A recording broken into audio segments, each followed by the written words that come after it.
ஃபஸ்ட்டாக பார்க்குறவங்க பார்த்துங்க.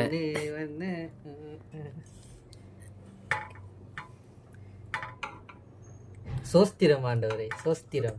காலு கையெல்லாம் கட்டிடுங்க. அதை வாய்க்கரிசி போடுறவங்க போட்டுருங்க. கடைசியா இனிமேல் வாய்க்கு போனதுக்கு அப்புறம் தான் தெரியும். அதெல்லாம் பிடிக்கிடு. அப்படியே இருக்கட்டும், இல்லாட்டி கறிக்கிறேன்னா பிடிக்கிறேன். கறிக்கிட்டோம். எப்படி எடுத்துட்டியா? இருக்கிறவங்களாம் பார்த்துங்க. உள்ள மைக்ரோ ஓவனில் போகுது. நான் இப்போ எண்ணெய் கொஞ்சம் ஊற்றிடுவோண்ணா. இல்லை ஊற்றினோம்னா அப்படி வைக்கும். ஒரு 10 நிமிஷம் அப்படி எடுத்துட்டு எண்ணெய் ஊற்றுனது.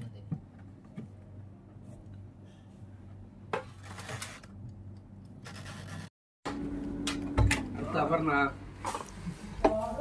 தரமான சிக்கன் நீங்களே எடுத்து இதெல்லாம் வச்சது அண்ட் மைனஸ் இருக்கட்டும்.